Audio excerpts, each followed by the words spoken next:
vision. I'm talking India to Italy. If you're not rocking with me, you an enemy. I done put all my value in the energy. A lot of people real weak, I'm talking mentally. Please don't vent to me, there's no time for that. If you want a handout, there's a line for that. They selling you dreams that are not for sale. This boxed up shit, I will not fail. I feel like the king of my city, Tony Montana. Whole lot of bands, I gotta stand. I'ma go. Allow me to reintroduce myself. You are now tuning in to the Snap Call Podcast. What's going on, guys? Welcome to the Snap Call episode 8, otherwise known as our season finale. I'm Xavier. I'm Ice. Hector. And this is the season 2 season finale. Seems like we've taken a little bit of a break since what seems like our last episode and episode before. But then again, we were really busy there during the WSOP. So this is a quick summer. Yes, it was. Yeah, I don't know. I mean, we got we were so busy covering the WSOP, literally from a daily standpoint, covering all the bracelet winners, to now it's kind of like, what do we talk about?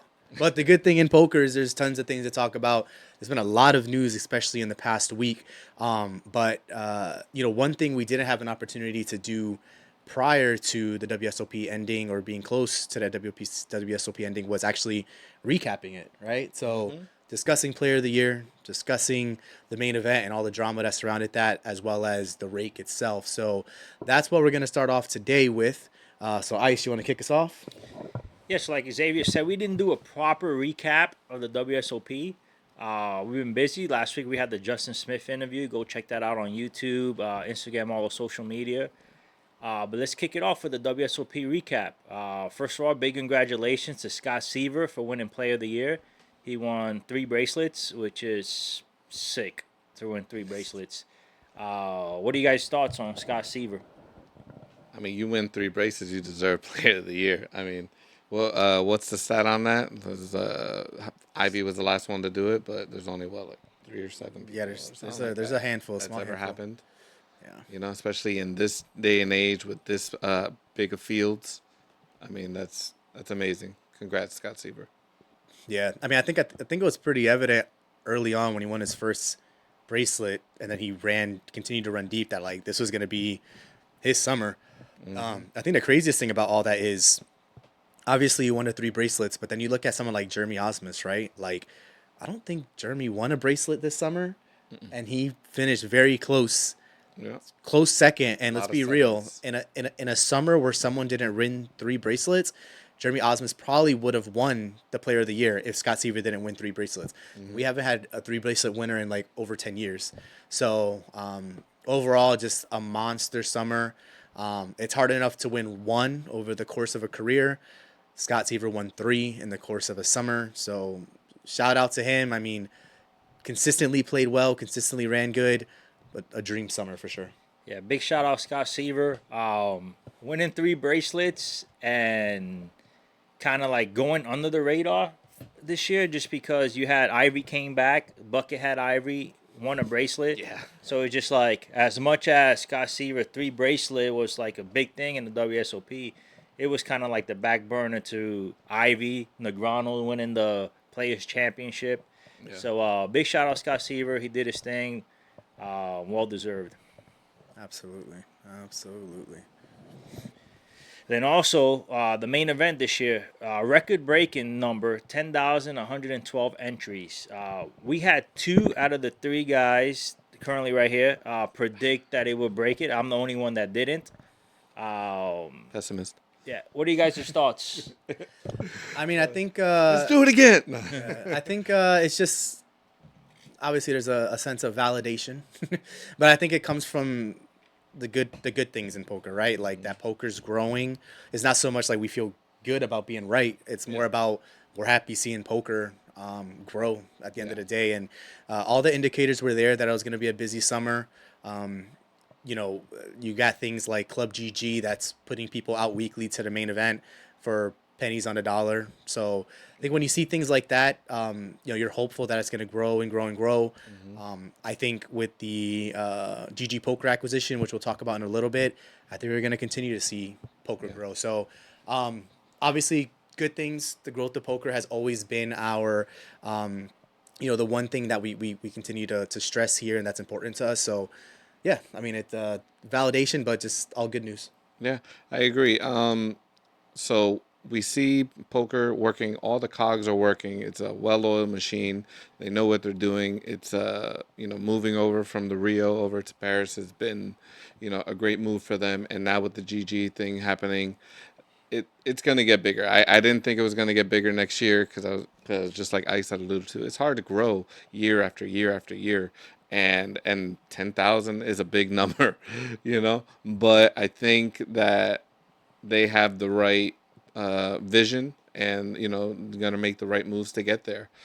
So will we see it bigger next year? I think so. Yeah, so this year was like the test to see if poker really is alive. Like last year was a great year, and this year they shattered it. And not just that, what surprised me was if you look at the schedule this year, not just the WSOP, but you have your win tournament, you have your moneymaker at the MGM, you had all these poker series around. So I'm in the back of my mind, I'm thinking, okay, it can take from the WSOP just because these are extra buy-ins these guys have to do. And obviously, your high stakes guys will play the WSOP, but these other guys that are grinding, if they don't do too good in the beginning and then they jump in these Win, Venetian, Moneymaker Tour tournament as well too, and they don't do good, they might skip the main event, because 10,000 is a big hit on them. So Yeah. I was Yeah. surprised, and it's good to see poker live. Yeah. I think that was probably the one thing that would have prevented them from hitting these record-breaking numbers is just, are they going to continue to pull that much market share knowing that there's so much competition out there? Moneymaker made its debut at the MGM Grand, and the tournament did very well. It was actually really cool to see the updates on the Moneymaker Tour's social media, and you're seeing all these really big players stepping away from the horseshoe and going down over there. You don't typically see that unless it's like the Venetian deep stack where, we've seen like Bonomo playing over there or something. So that was really cool to see. But at the end of the day, like, people are still going to schedule their summer, if they can afford it, to play the main event. They're going to make that work regardless. And it wasn't just the main event, right, that broke its own record. Yep. I think the Millionaire Maker broke its previous record as well. That $300 The Gladiator. thing. I mean, it was the first one, but it Yeah, I mean, 20K runners. yeah, no, exactly. I mean, Insane. there's record numbers across the board.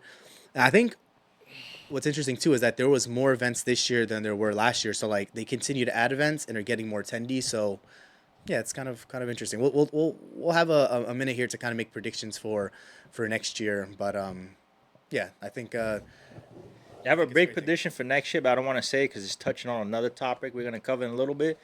But so the great thing about the main event, it broke records. But there's always a cloud in some line of life in poker. This year is Jonathan Tamayo was crowned the winner. Sorry, guys, I can't see real time.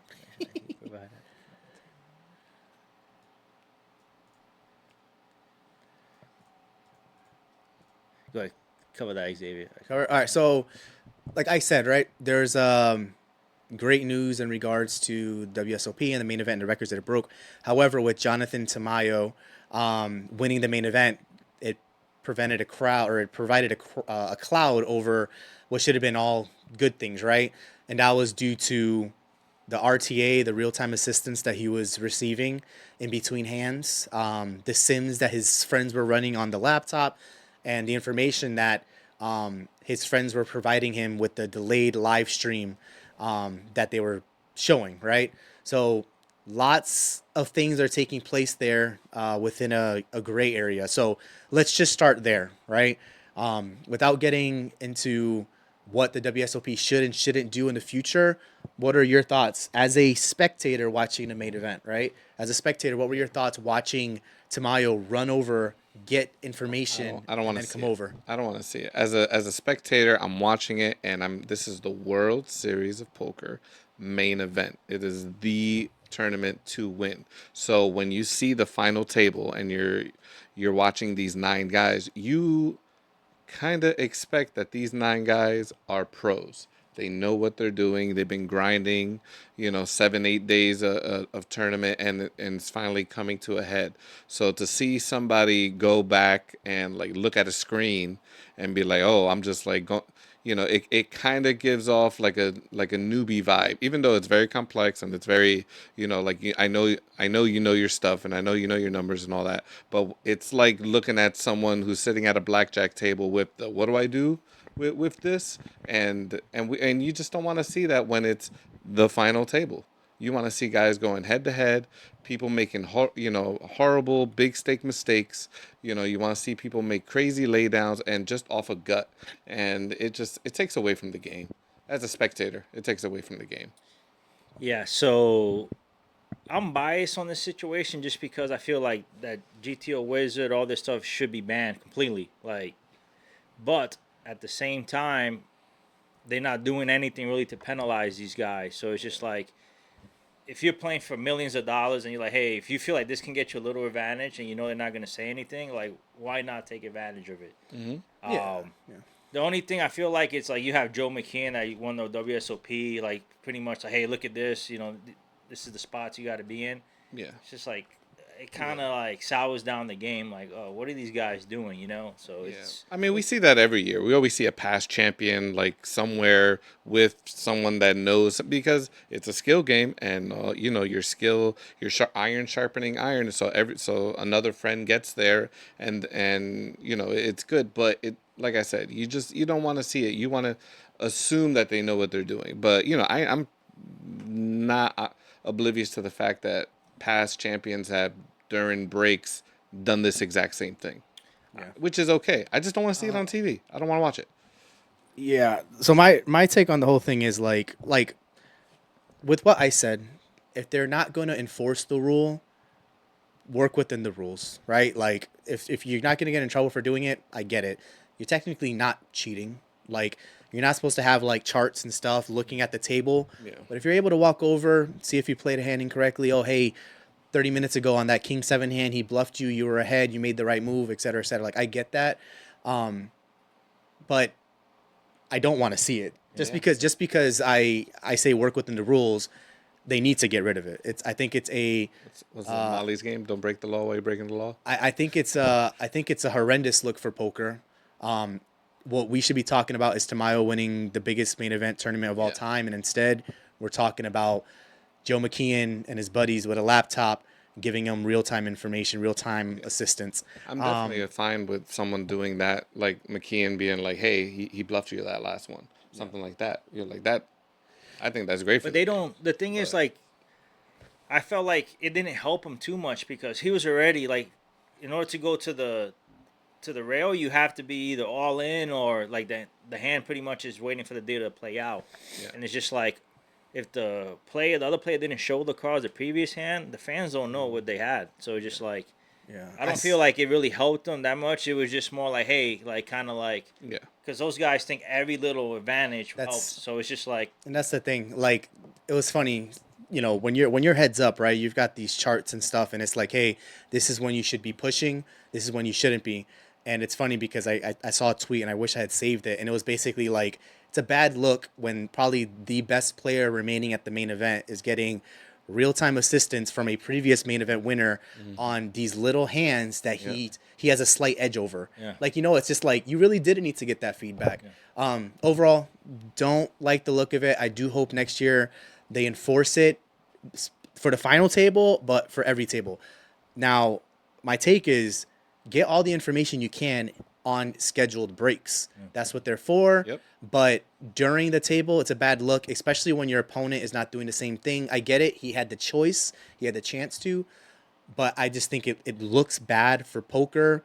They should have stepped in and said, hey, guys, do that on your breaks.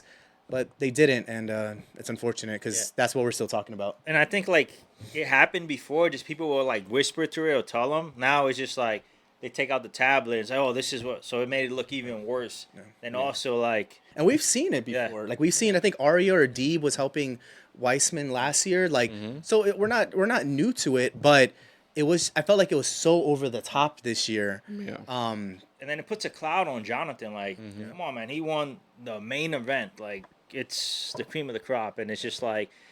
people are saying, hey, if he didn't have this, would he have won? It's just like, yeah, because that hand that they caught him in...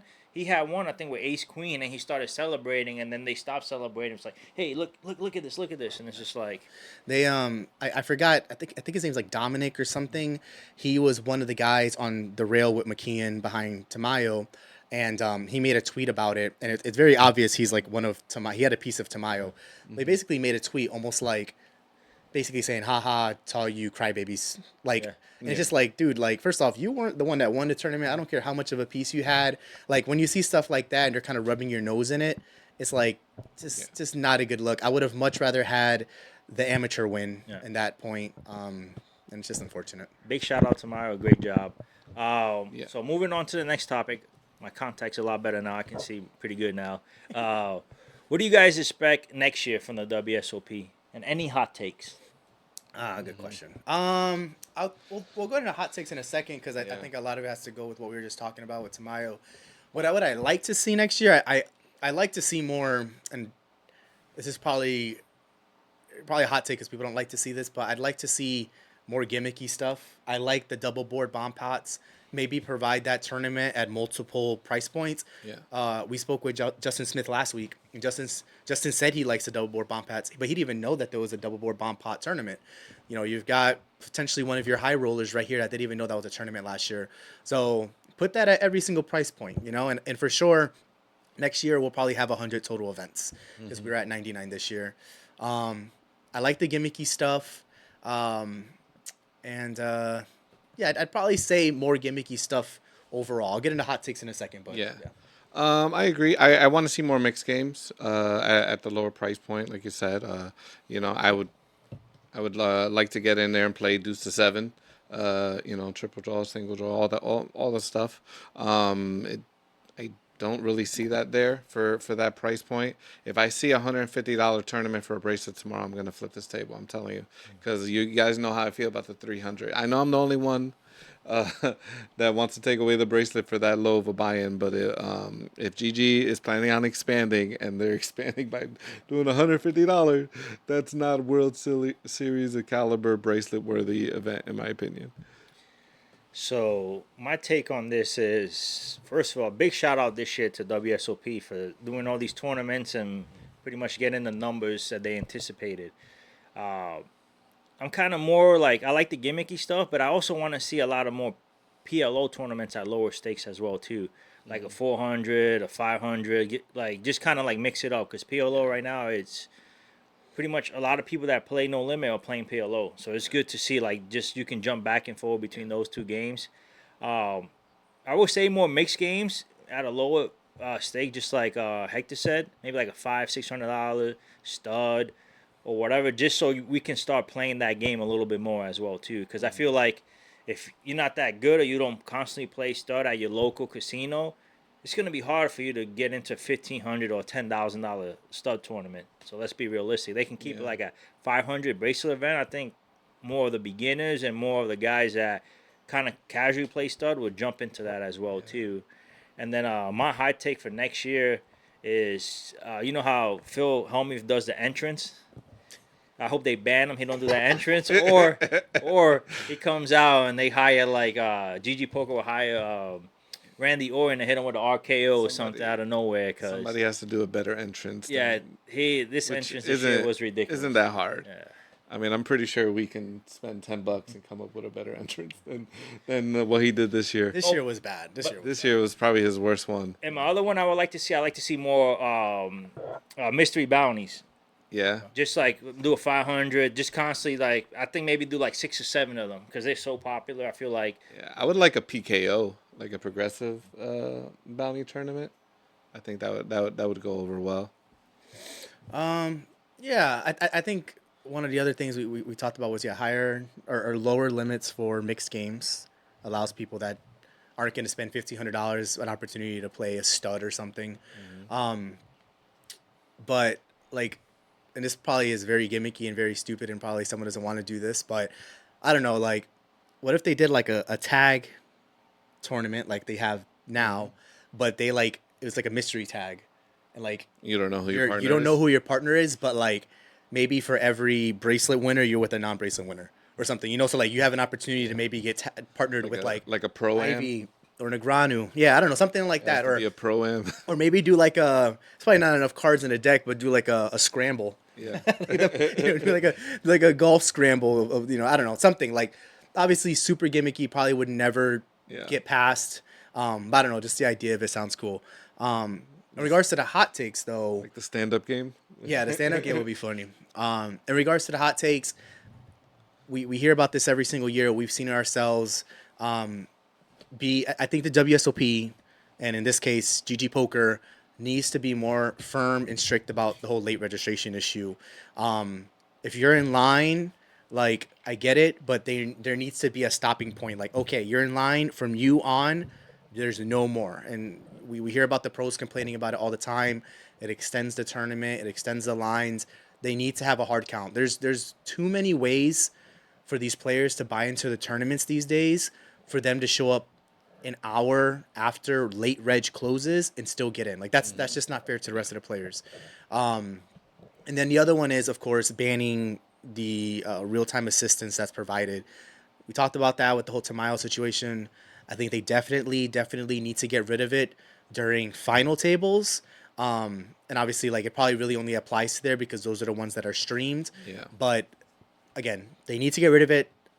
I don't think it's so much of a hot take. I think it's something that they're going to look at, but they need to get rid of it. Negranu didn't like it. Negranu's GGPoker's biggest ambassador. He's going to find a way to get his foot in the door to make sure that doesn't happen again.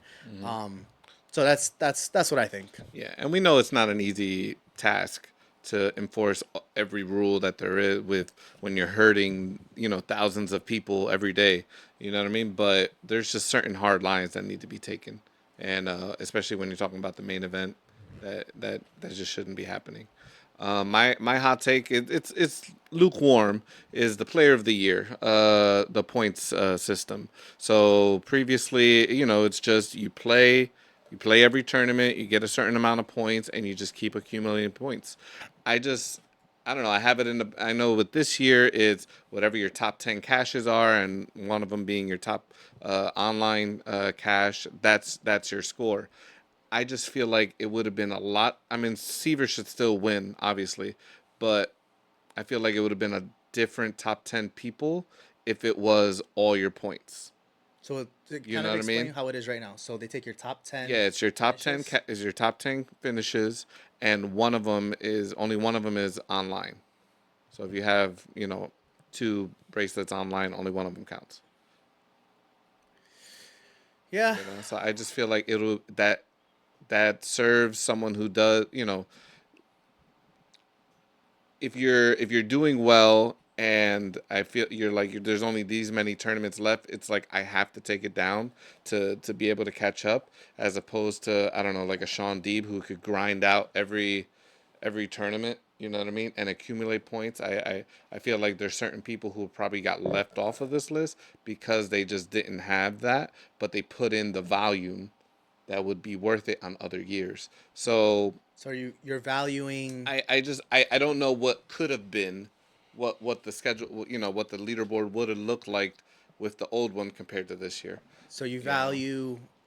So Maybe I'm just not 100% committed to this new way yet. So you're valuing overall quantity Yes. of work put in versus the quality of your top 10. Mm-hmm. Yes. I don't know. I can understand the value of rewarding someone for getting 20 plus caches, Yeah. and not necessarily getting rewarded from a player of the year standpoint, Yeah. for those 20 caches. I don't know. I guess But like then if again, I'm min cashed, I would want even that one min cash to be like, hey, like I'm keep grinding or whatever, but like that was a win. Like I got some points, and let's move on. Not, it's nothing because I need to get, these are my best 9 already, and this is what I need to get. So like there's pros and cons to it, and like I said, I'm in the middle. I'm not totally sold on this new way yet. I see some good stuff about it, but I also see the old way, and maybe I'm just too used to that way, and it's hard for me to fully wrap my head around and be committed. Let me ask you this. based on the new way, do you think the right person won? Yes, yes, absolutely, absolutely. Someone who went So it three-bit- didn't really yeah, change yeah, anything for you yeah, this year. You're just interested in yeah, what it looked like compared to previous years. yeah. I want to see. I'm fine with the way the Player of the Year is now, but I kind of want to see like different awards as well too. Like you can kind of like set it kind of like a baseball, like a football, for example. Like you have your MVP of the league, which is your Player of the Year, but then I would like other awards, for example, most profitable.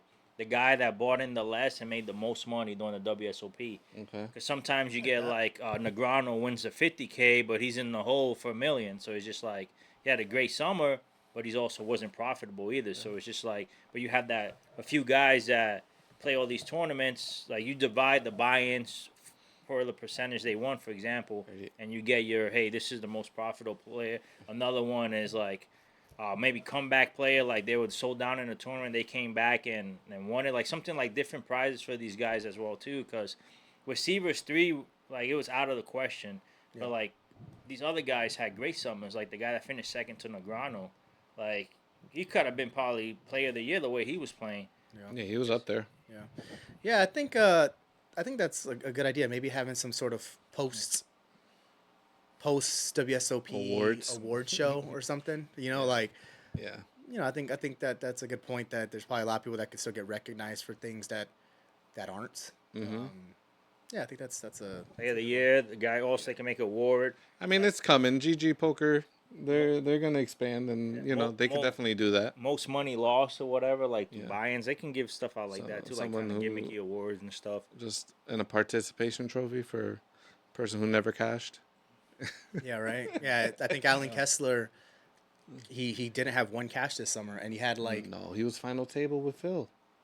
Alan Kessler. Oh, Yeah. maybe I'm wrong. Yeah. I could have swore he posted something about his nightmare he summer. he was a final table with Phil Hellmuth in I think the mixed game that Hellmuth did. Oh, And he got like 6th or 7th or something. maybe I'm I thought he wrong. got like 13th round.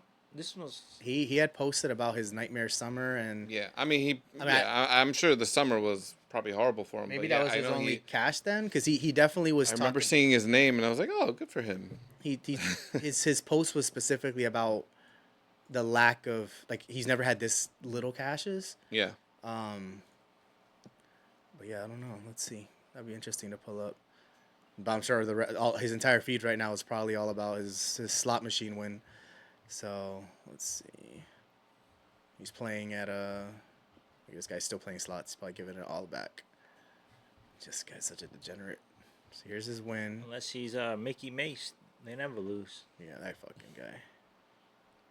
That guy's a hack. I mean, it's gonna take a while. I think it's right after that. It looks like okay. Yeah, it's yeah. Here we go. And I want to.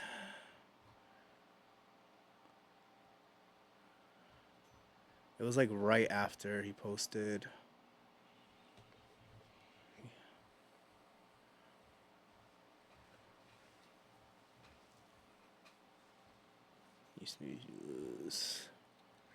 Oh well, we'll find it. But yeah, I'm just interested to see because it was a breakdown of how his summer was as a whole. But anyway, Alan Kessler would from this past summer probably would have been up there.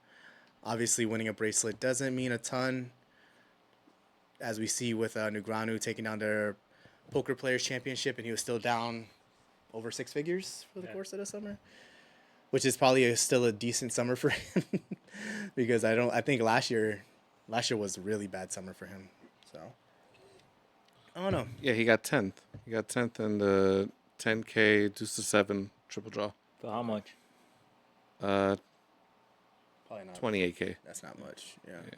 For a 10K, you basically min cash, And he lost like 7 other. he almost final tabled. Yeah. So he posted every time on Twitter, every time he busts, like yeah. So complaining. his nightmare probably, even with that finish, he probably still had a really bad summer.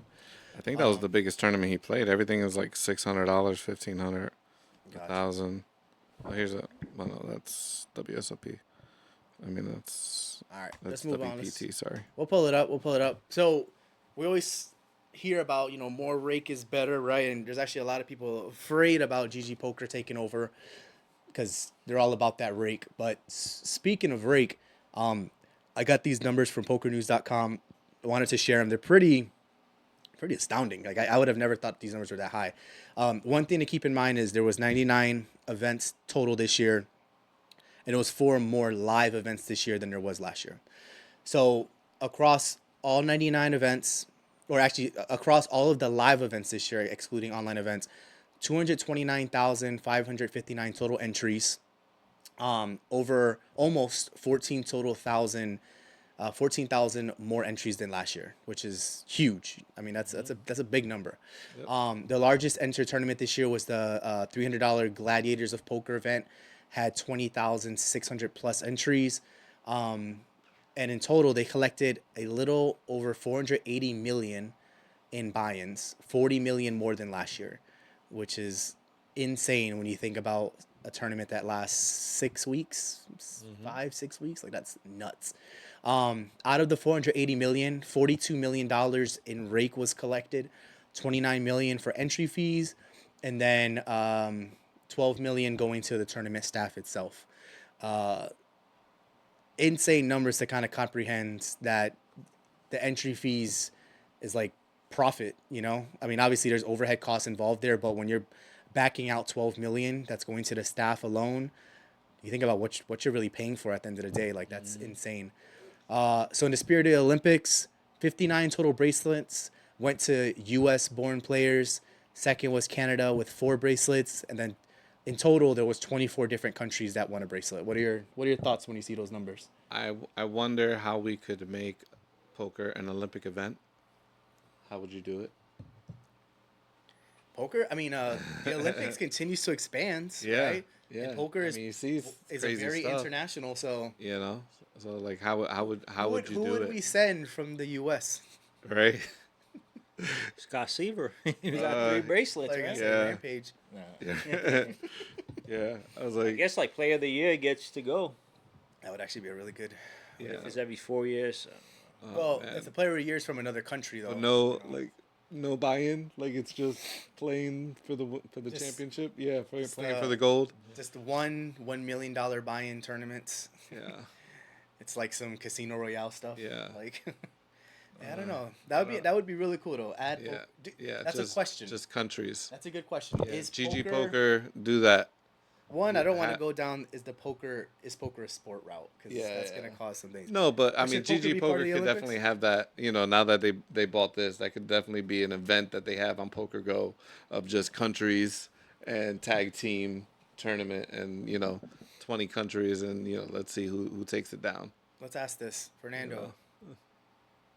Now that you have played poker, you sat there for 5 hours playing. You know what it kind of takes to win. You won't hurt anyone's feelings here. Do you think there are elements in the game of poker that would constitute it as a sport? I would say not yet, because it's still only gambling. And I think on the international level, they would have wanted to promote. It's all skill. But what if they don't? What if you're playing for a medal? Yeah. You're not. What if there's no dollar value? You're Yeah. playing in a tournament and you're playing for a gold medal. That's true. Because you can see this, you can kind of understand the skill That- portion of the game, right? For sure. But all right, me and you, we're heads up. America versus Canada. You have aces, and I go all in with like Jack 4, and I just I bink it and crack your aces for gold. Yeah. I mean, how many people are gonna be talking about that? And I let my America and I let my, outplayed them. and I let my country down. You know what I My fellow mean? countrymen. Yeah. So yeah. I can do without poker in the Olympics. What are you gonna do? One tournament? Yeah.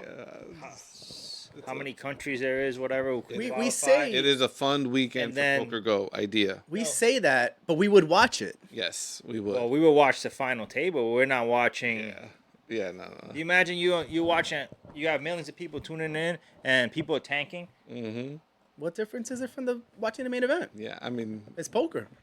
That's what we watching have that in guy main with event. the Poker handgun Go, you have to have a subscription to poker. or archery, poker. just I don't- focus before they do If anything. we can sit here and watch Hustler live, goofy ass celebrity games, Yeah. Right. I can go. I'm gonna watch the Olympics. So if I'm gonna watch that, what difference is for the You're Olympics? gonna wake up at 4 a.m. to watch the That's if it's in a different country. What if it's I, based here? I Actually, agree. in LA in It- 4 years it's is going to be here, but it's Exactly, so I don't gotta wake the up luck. early. It's the luck aspect that keeps it out of the Olympics. no, I the think. Olympics you go, you see Yeah. gymnastics, you see a show, you see Yeah. track and field. Yeah, is you quick. need 100% skill Yeah. for it to be considered a sport. Yeah, you literally have to do. That's what I'm at. That's why I'm just. Yeah. I wouldn't consider it. I would I'd think watch it's a it, good but idea yes. if you stream Poker it once it Go, heads you up. need to make this. Like you stream it once it heads up because You I de- you doubt if definitely people need are to going to make tune this. in to see 60, 70 people the whole tournament play. $500,000 buy-in, 20 countries, tag team, So what if winner Poker take Go? all, and it you could- even have a little podium where you give out medals. It could be a good idea for Poker Go though, right? Like, they play down some sort of tournament, get as many players from as many countries as possible. Maybe they front it, and obviously not be part of the Olympics, but do some sort of tournament where it's like each country is represented by one person. Yeah. And you do should it have for been that. running it it could be, now. It could be for freaking charity. I don't care. that's It would still be interesting. My thing is, we watch these goofy tournaments here and there. Why wouldn't we watch an Olympic poker Yeah. tournament? Do I think that poker should be in the Olympics? No, but Yeah. I'd still watch it. Yeah, we got sidetracked. Yeah, because I'm gonna be honest, I don't even watch USA basketball play. I guess they go against some scrubs playing. I don't watch it. Yeah. But you know they're gonna. So it's just like, you need something to catch my eye, and which I'm a big poker fan, so I probably will watch it. But if you have it on and then you have gymnastics on and stuff like that, nobody's gonna tune in that's not a poker player to watch it. Yeah. So man, how do you gonna people gonna watch it? Like, I guess you have like the TVs, but they can't even see their hand. So how boring that would be. Like I would love to see at least a table training tennis and stuff like that, montage. you see the action. just Daniel Negreanu in a hoodie, just sweating, just looking at cards. Whew. But back to the ready. real question. We should be a little bit higher than 59 total bracelets. Like, it's in the U.S. We need to do a better job. 2/3 of the bracelets went to U.S. players. I mean, I feel like there's not enough U.S. players playing. Because I feel like if you had this tournament in Europe and stuff like that, you can see it'd be like 90 to 10%. There's a lot more Europeans and stuff. You don't think 59 is enough? No. For U.S., no. It's an internet. I mean, you know how many people come from Europe to play in this tournament? yeah, It's a lot. you gotta let some people win. That's six. You figure that's 60 total bracelets out of, let's say, North America by itself. 90, Yeah, 85. Because remember, that number, at least from what I pulled, says not online. yeah. I feel like 2/3 to win U.S. I think that's a high. I mean, in my opinion, that's a pretty good number. But I don't know. I'm surprised Canada had more than some European countries. Yeah. You heard it here first. ICE wants only America to win everything. No, but if you're hosting a tournament in the U.S., you feel like the numbers would be higher. Yeah. I don't know. Maybe. The thing is, it's not like it's a tournament held every 4 years. I mean, it's held every year. Yeah. So, I don't know. But then again, I wonder, is like GGPoker, is that legal in other countries? Like, I'm just thinking like the availability of poker, because online poker is. Yeah. So those guys in Europe have probably more of a opportunity to build up bankrolls than Yeah. players here in the U.S. So, yeah, it's And that's what I'm getting at. I feel like we don't have enough U.S. players playing. That's why we don't have the number. If we would have had more players entering, I think that bracelet count should be a lot higher. So 66%, is it high enough? No. Not when you can provide Okay. a ton of U.S. players compared to European or wherever Canada. You know what I'm trying to say? Like, What do you think? That's good. 2/3. I think that's great. That's a huge. I mean, that's a huge number when you think about. If you're coming from another country just to play this, you better be a killer. And 24 out of 99 ain't easy. I mean, I don't think it being hosted here in the U.S. makes that much of a difference. Obviously, it's easier for U.S. players to get there, but it's the one tournament, the one series of the entire year that these people plan around. And these European dudes, they plan for this, so Yeah. I don't know. I feel like it's a good number, but I'd be interested to see how many, if there was like a bigger, like seeing that number expand. Like, So my question is, do you think we need more U.S. players in it because we broke records this year, or do you just think the caliber of U.S. players is not as good and they need to get better at poker? we need more U.S. players. Okay. So 13,000 new players from last year. We need more. How big is the U.S.? I mean, Yeah. I think it's just easy to say we need more players without actually seeing what Yeah. a breakdown of I don't know. how many actual U.S. players. When you're talking 66% of bracelet winners are This U.S. guy did a podcast. The guy that owns Maverick Gaming, he owns a casino. What's his name? The one that wears the tank tops. Oh. No, man. He owns Maverick Gaming. He owns a casino. He did a podcast, and he's talking about growing the game in the U.S. because Yeah. we're falling behind. Yeah. Pearson, that's his name. Yeah, Eric Pearson. What's Poker is definitely growing in other countries compared to here. I'll give you that.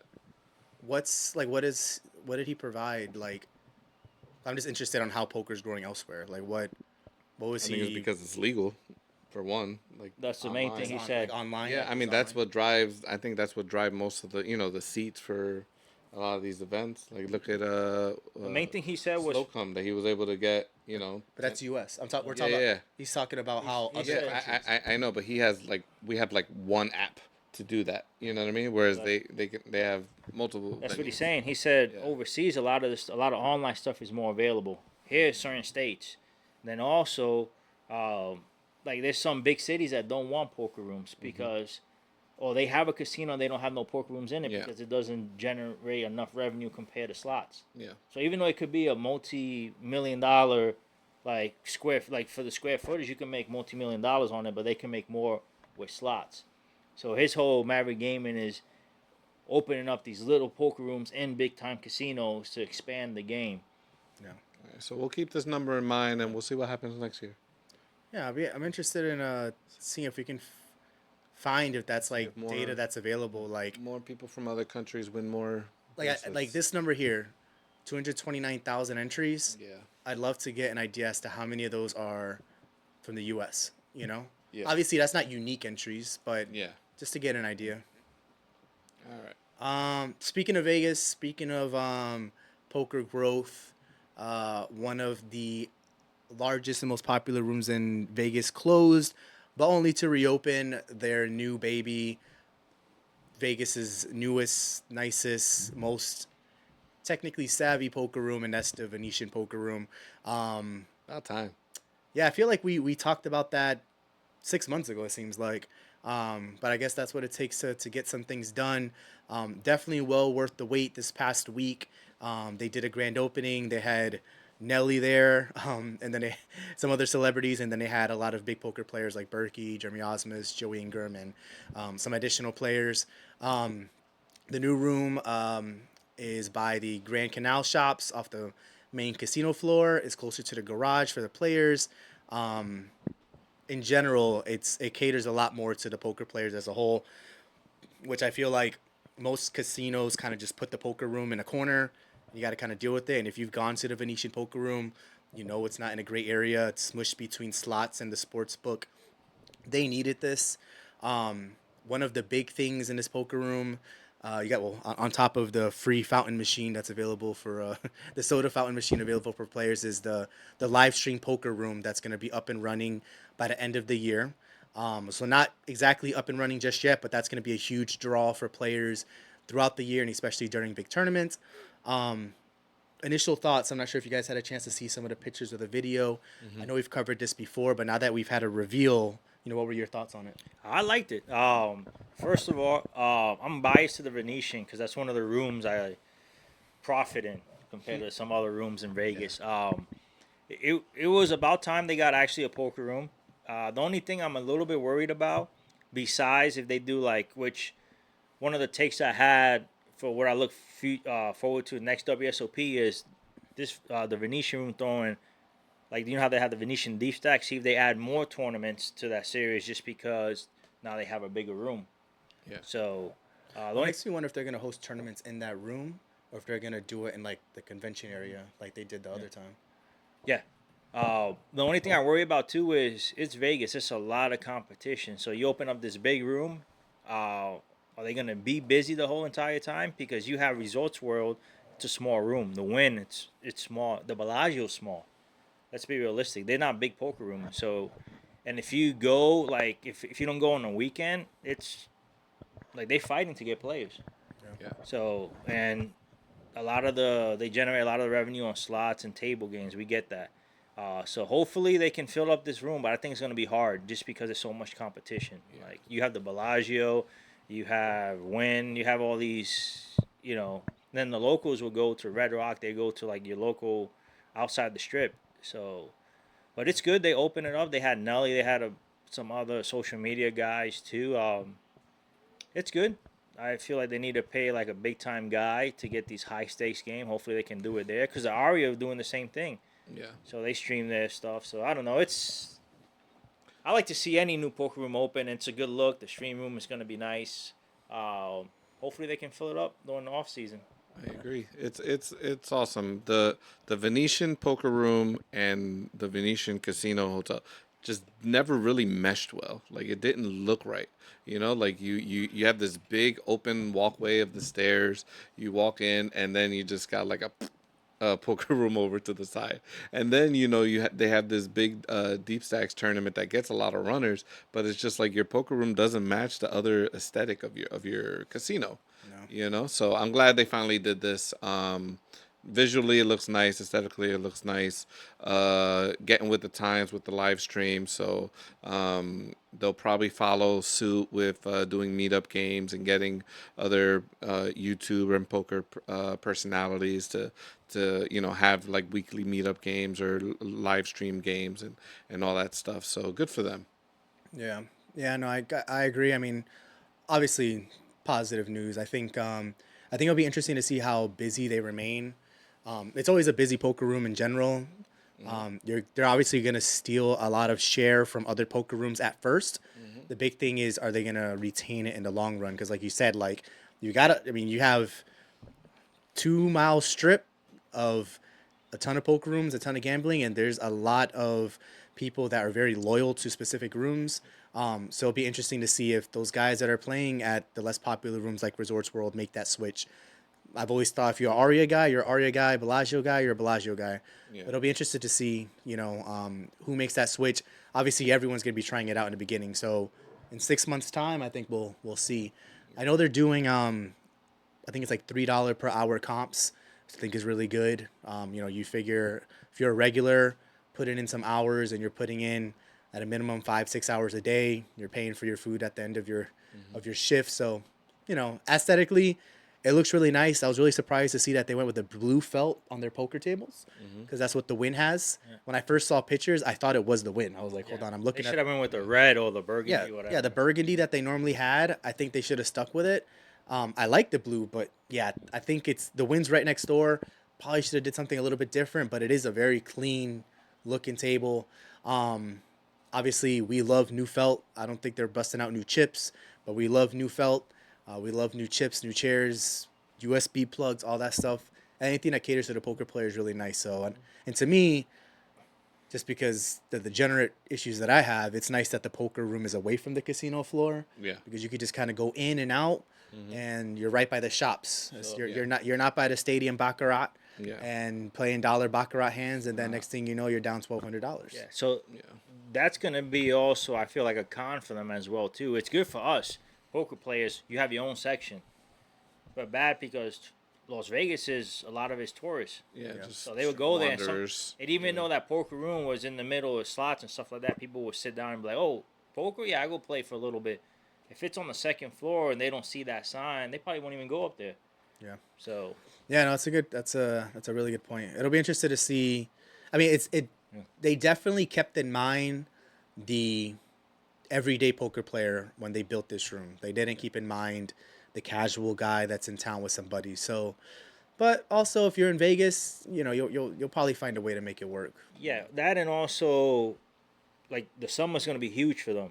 Like they can get that room packed, the rake they can make can probably cover up the decent amount of the year just because you're gonna be constantly packed. That room's gonna be packed during the summer, just like the Bellagio. So it's just like maybe they did it just for the summer, and then when they throw their tournament series too, they can and maybe they might do it like every 3 months. They might have a tournament series there. So Yeah. Yeah, they do. I mean, they host more than just the deep stack. I know they host. I think it's like the MSPT there as well. So they host stuff throughout the year. Um, yeah, I think that would be a cool room to follow up on in a couple months and see how well it's doing. So WSOP main event drama, as of a couple weeks ago, was the biggest news in poker. Had a lot of things happen from here and then. But the biggest news in poker, and honestly, probably some of the biggest news of the year, is GGPoker, or the group that runs GGPoker, purchased the WSOP for the tune of $500 million. They promised that the WSOP is going to be in Las Vegas for the next 20 years. They're still going to favor Caesars properties. Through the article, it sounded as though Caesars was part of those negotiations, because obviously, you know, these events are hosted there, not just the World Series of Poker in the summer, but also the circuit events as well. But yeah, I mean, a lot of people have mixed feelings on this. I don't know if you guys went on Twitter. Some people are hella pissed. They think more rake, more events doesn't necessarily mean good things for poker in the long run. Initial thoughts? Any thoughts on this? I mean, I like I like Club GG. I've never played on GG Poker to, really say how I feel about the company or their product or whatever. I like Negreanu's hats; those are nice. As long as they're not up in the rake and they kind of keep everything the same, I'm all for it. The promise to keep it in Las Vegas for 20 years is just a weird stipulation to me, because where else would you have the World Series of Poker? You know what I mean? Like, if it's anywhere else, I don't know. It's not the World Series of Poker. Yeah. It's the World Series of Poker Florida or the World Series of Poker California. It's not the mainstay. So that was definitely something that threw me for a loop. But will it expand? I think so. I think they definitely have the means for it, and I mean, I wouldn't be surprised to see multiple day ones in multiple casinos at the same day. You know what I mean? Like have it at Venetian and Paris and Bellagio, 3 day 1A flights all at the same time. I don't think nothing's gonna change with the revenue. I kind of wish they would go away from Vegas a little bit. But I feel like Vegas is the only place that can hold that many people, as far as like the hotels, the hospitality, all that stuff like that. But this is Caesars in New York. You can do the WSOP 1 year in New York. The problem is, do they have the hotels and all that stuff to keep up with it? But it'd be nice to see, like, hey, this year the WSOP is in Vegas, the next year is in New York, the next year is in France or whatever. Kind of like the Olympics, just kind of switching. Because you don't know, maybe 1 year they do it in overseas, maybe in Brazil, for example, and it'll break records just because there's more online and there's more people play that way. Yeah. But personally, I like it to stay in Vegas just because it's what we known through, Like, I'm not a big guy of changes. Like, if it's good here, just leave it there, As far as up in the rake, listen, they didn't spend $500 million to not bring up. It's coming. Yeah. Just like everything, I mean, that's 500 million. That's the amount of buy-ins that there was this year. Yeah. So it's just so they'll get it back. They're gonna bring the rake up. And every year everything's going up. So price of milk, everything's going up. So you'd be surprised if you don't think that the rake is going up here. It is. It sucks, but that's just the times you live in. Everything's gonna go up. Every year it goes up. So yeah. I like it because GG Poker, I feel, can expand more. Like, it's already at its, and they do a lot with gaming companies as well too. So it's just like, I don't know. I feel like it can only grow. It can't really be a down effect to it. Yeah. I mean, the stuff I read as far as the negatives, like you said, they didn't spend that much money at the end of the day to keep everything constant, right? Like, they're going to want to see a return on their investment pretty quickly. There may not be an increase in rake. I could definitely see more events. And obviously that probably makes us happier and whatnot. Sacred events. But they're probably going to figure out a way to make more events to kind of recoup quicker. But yeah, I don't know. I mean, there was a lot of negatives going on, and I was really surprised. Originally, I thought this is great for poker, right?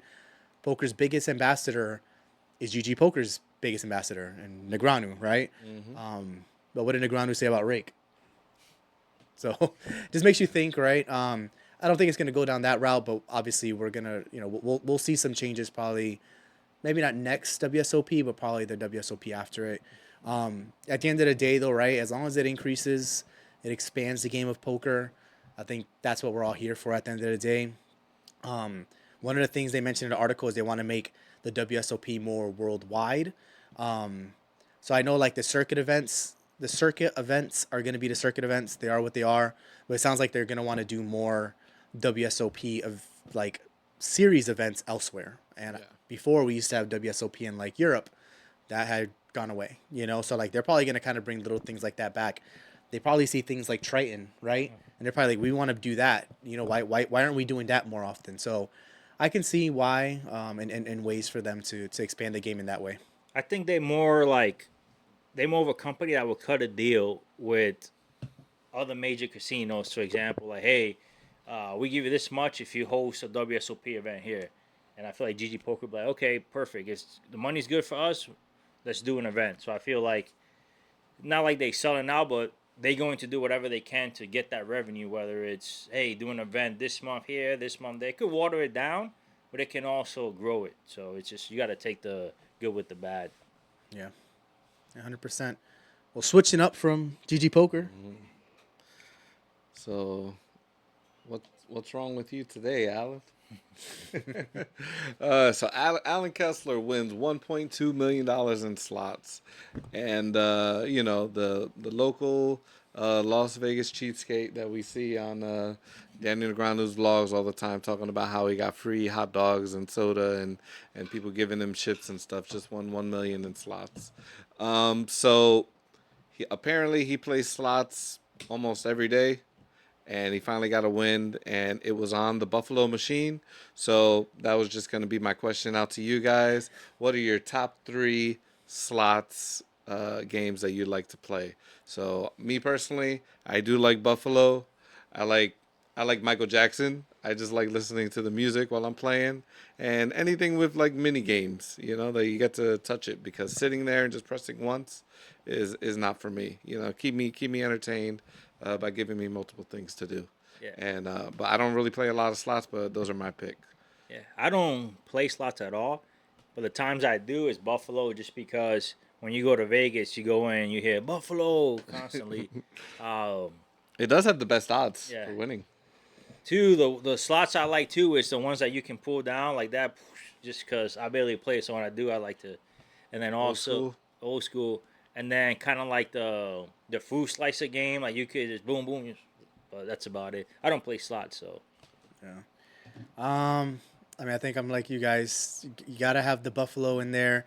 There's so many variants of the Buffalo now. You get off the airplane in Vegas and you hear Buffalo the moment you're grabbing your bag. So Buffalo for sure. I know Keith and Bobby, they can appreciate Buffalo. Those guys are. That's all. Between that and roulette, when our buddies go to Vegas, that's all they play. I like the Wheel of Fortune one. It's just one of those that has a bonus. You strike the bonus and the Wheel of Fortune wheel's spinning up there. And then like I don't like to play the real gimmicky games, but like, I think we got off the airplane in Vegas that one time, and I sat at a Game of Thrones one and won like $20 on our first spin, and I'm like, all right, we're up for the trip. So, anything that's gimmicky is cool, but there's so many now. It's all to catch your eye. Yeah, I just don't like the ones that are just 3 sevens and that's it. See, that my mom does really well at these things. I don't know, and she loves, I think it's like Triple Diamond. She likes Triple Diamond, Buffalo, and there's one more that she really likes, and she does well. And I'm just like, that one seems so boring to me. Yeah, But they exactly. I need action. I needed to move around.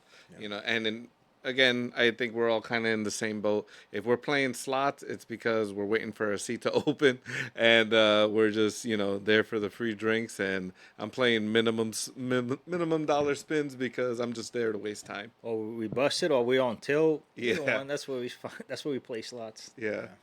And even then, Slots is like the worst answer to the worst answer That's to true. fixing your issues. Yeah, Gotta we're be definitely 2-5 going to buy-in, but blackjack you got $50. or Yeah, exactly. I'm It's going like, to craps more than I'm going I'm to. gonna run this to up and I'm slots. gonna get back to the 2-5 game and 3 spins later. Yeah, no, worst case scenario, usually I'm going to craps table and I'm just standing there like I'm playing and I'm just waiting for the drinks to come by. There's probably not too many things that are as overwhelming as a big slot win though. Like yeah. when you see that adding up and the number keeps going, I mean that's pretty exciting. Because in roulettes, it's like, oh, you hit your number. Craps, oh, they rolled the number. Yeah. In slots, you're like, fucking every light pops up, every sound effect. Like, the only problem is it lets the 50 people around you know you're winning, and then they walk over. So, but we've never experienced that, so we don't know. All right, so last up we got the Snap Call Poker League. So we just finished our 4th tournament. We got one more left.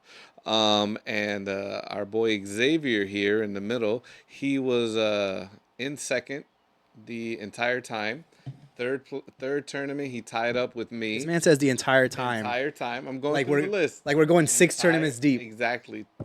He won't let go of third his first tournament- place. He don't got no more. Third tournament, he tied up with me, and now the 4th one he has squeaked by. He is now in the points lead. So congratulations, Xavier. We have one more, and that's why I'll take it down. I am in second, and close third is our boy Nick.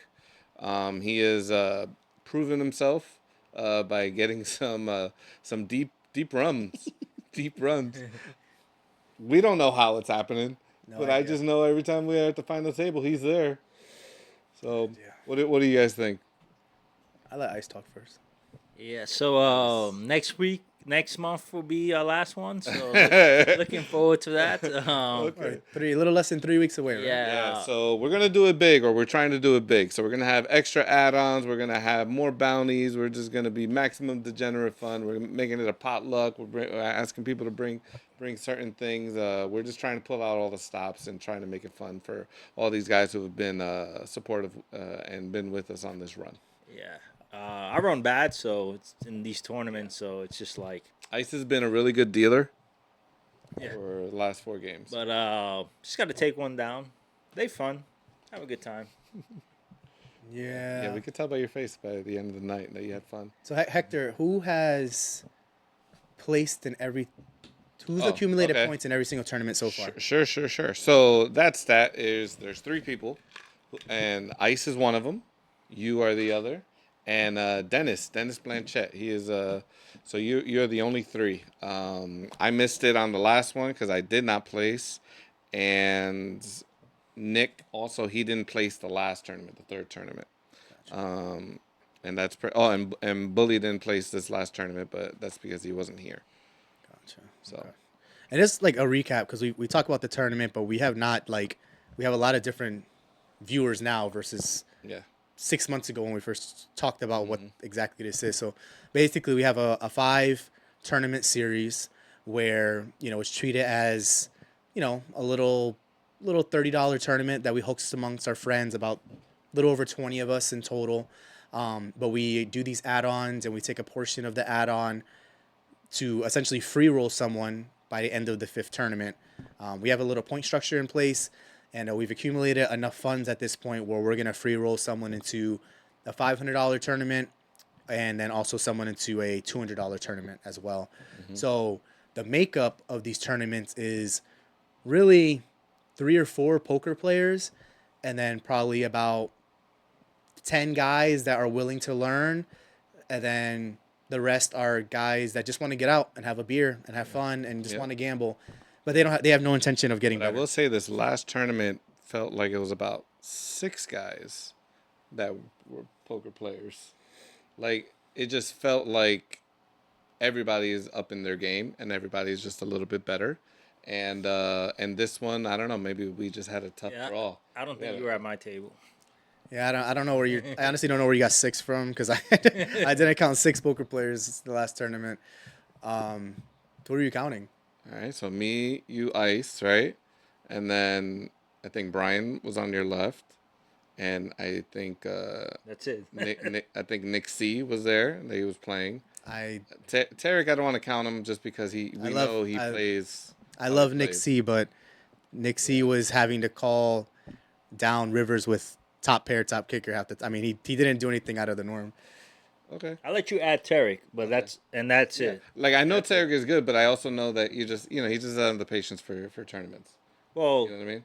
And then I having don't the remember pa- who but was at he- your table. but he knows how to play. He Yeah, doesn't yeah, I know, slow down exactly. the game like a lot of the guys do. Like by up the play, I mean like, hey, you're ready to act. Not just like, Yeah. hey, it's on you. Like, and then also the pot size raising and stuff like that these guys do is just like they're not up in their game. Like people get in the hang of it, but they're not up in their game, especially on bet sizing. Because I would see some stuff, I'd be like, they would I mean, get me too. Like, oh, it's along the lines- $3,000 in I the don't know. pot. I They put bet Nick C 200. there. Sure, You I know- call. Let me donate to you. He's probably the only person that I even seen besides us that I've even seen do a 3-bet. You know what I mean? Like I feel like he's in there. He's engaged. He knows what he's doing. I mean, yeah. That's my thoughts anyway. Yeah, I don't know. I love all the guys. Yeah. It's a great group of guys. Yeah. We definitely have fun. We have a great group, consistent group. But yeah, that's kind of where I would kind of draw the line in terms of how the makeup of our entire tournament is. Really excited for the next tournament itself. It's very close in terms of points. I could not place and get 0 points, and 2 different guys can win the tournament overall. So Yeah. it'll be interesting. Just got to keep buying in at this point to place. That's what it's going to take. The points are too close. So Yeah. however many buy-ins it took, I basically had to pay for 7th place points last tournament because I ran terrible, but I could not allow him, who I was tied in first with, to get points, and I couldn't. Yeah. And it just worked out where I sat at the final table and 2 guys busted out immediately, and I got some points. So I'll take it. It'll be a really fun tournament. Yeah, It's on. we'll see. We'll see. If we had to run the series over again, what are some things you'd want to do from the very first tournament, from a structure, payout? If we had to do it over again, how would you change things? I mean, that first tournament, I think we just we got a little too ambitious of what we wanted. So the first tournament ended at like 4 a.m.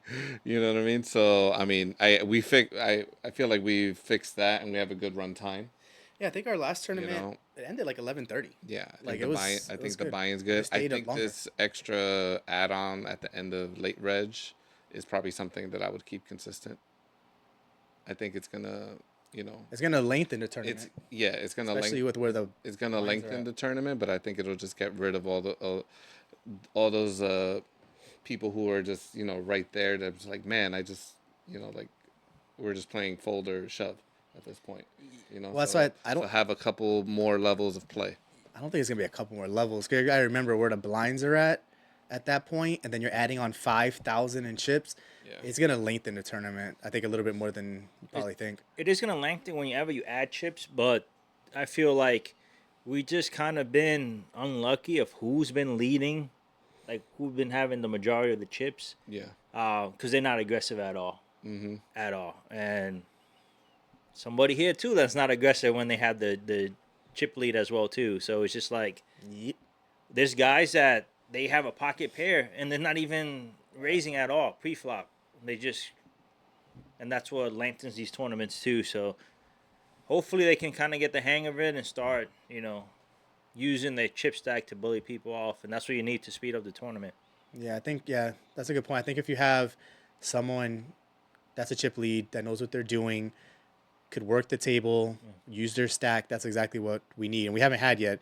The majority of the chip leads the last 4 tournaments have been someone that doesn't know how to play poker, and that's okay. Just ran pure. But just ran pure, calling down with like bottom pair and just holding. Like, it makes no sense. The one thing that makes me flip the table that I just like this is for example, they have 3K, right, total, right?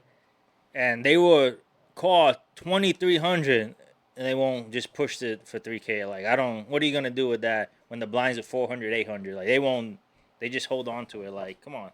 Yeah. Like that's the one thing that kind of like, hey, you have $1,000 left. You're gonna call 800. What are you gonna do with the 200 behind you? Just put it in, you know. Yeah. I think as much as he drives us crazy, at least when like Boulevard has a stack, he's playing his stack, and that's exactly what you should be doing. So just something to kind of keep in mind. I think it was very evident when we had Thomas and Nick playing heads up, and it was like 5 hands in a row where not one person raised. Heads up, like nothing until we started saying like, hey, like, you need to be raising here, you need to be doing this, and it just was not happening no matter what we said. So, and I think deep down they're probably thinking they want us to just rush the tournament, and that's not the case. Like, solid advice, heads up, someone should be raising every hand. And I'm kind of like don't want to say anything while I'm dealing, just because I gotta run the game fair. But also, like, I don't know how these guys are going to react. Like, say I say, hey, why don't you just go all in? And then they lose. They're going to be like, oh, listen to ice and stuff like that. And I'm going to be like, you like, play that shit right. But so just like, I just let them be. I let them play the game. Like, he went down to, the blinds were 1K, 2K, and he had 2K left. And he doubled up four times, got to like 16K. And I was like, all right, man. Now you can start playing normal, and it was just the same thing. And then same thing to Thomas. I was like, "Yo, you have him like 3-1. Like just end it." Well, it's because he was recording. Bully him, man. Yeah. He was recording, and he couldn't win when he was recording. Yeah, that was funny. Every single time he pressed record, he lost. Yeah, I think I think just the one thing we got to be careful with is in hands, right? Like giving too much information. I think it's okay to coach, but I hope like in the future, like they kind of catch on to what we're doing, and then they start implementing that. Like heads up, got to be raising most hands here. Can't be afraid to push the guy all in. You got to chip lead over him, bully him. Like they're calling 4x, 5x pre-flop, but when you got the guy covered 4-1, you're not pushing them all in. Like, what are we doing here? That'll come with time. So, like, I would raise like 5x, right? Because I know I would get 3 callers. It'd be Nick, Eric, and Tarek, or somebody else, right? And then when they would have pocket pairs, they won't even raise like at all. Like you would call 5x raise with 7 jack off, right? But you won't raise with a premium hand, and that's just like, it's so hard to play against them because you don't know what they have. Like, oh, he didn't raise, he can't have pocket aces, and boom, they show ace. You're just like, well, no, it's interesting. I mean, we already have people saying, when are we going to do another tournaments? Vic was saying it's don't fun. take too long in between. Yeah, Vic wants to do a cash game now. I mean, Vic and Moses, they're constantly wanting to, go over hands and ask, what they did wrong or what they could be doing better, So we're still seeing progress. Yeah, I think, I don't think we're ready to kind of announce anything yet from like a partnership perspective. So I don't know what the next series will look like, but we'll definitely, even though this is a season finale, we'll definitely do some sort of video where we recap the winner. Yes. We haven't been recording too much content during these tournaments themselves, but we'll try to record more content, some hands, the winner, at least take some hand breakdowns from that final table, just because we won't have any episodes moving forward, at least until we kind of figure out what the content's going to look like. And what that means is it's all good things, right? Like, partnership will be announced soon. It's really good for us. The only hint we'll kind of provide is what we're doing from a poker tournament perspective. We're going to have the ability to hopefully do it on a bigger scale here. So just we'll kind of leave it at that until we kind of get some stuff in place. But exciting stuff regardless from us. And we're just excited to kind of move forward. So So to kind of wrap it up, we'll kind of go there from that news perspective. We'll continue to be making content. We do got the one thing we've been saying we're gonna release here shortly. Ice will can kind of chat about this here, but our content here very shortly is gonna kind of change. We'll do the memes, do some hand breakdowns, do the breaking news, but you're gonna be seeing some more content on site very soon here within the next month or two, and it's just really exciting. So yeah, stay tuned. We got exciting news coming up. Also, our hats dropped. Got a black one, a gray one. Show us some love. Go cop one. Websites on our social media, the link. But we have exciting news coming up, so stay tuned, guys. Yeah. Thank you again for tuning in. Again, it's been quite a summer. So we're wrapping this up at season 2, and which began in the beginning of June, right when WSOP started, and we've seen a lot of growth on all our platforms, and it's all because of you guys. So we appreciate all the love. YouTube has steadily been growing. Instagram has like doubled for like 4 or 5 months straight, and you guys are just really showing us love. And then TikTok, of course, where you guys are always there for us. So we just appreciate for all the interaction, all the views, all the comments, all the sharing. So just thank you, and we'll keep trying to provide you things that you just like to see. Awesome. So until next time, like, follow, share any of our posts. Continue to engage in the comments. Got a ton of engagement on the I Show Speed video. People love talking about Circus apparently. Subscribe to our YouTube, Instagram, TikTok. Again, breaking news on the way. And until next time, we'll see you then.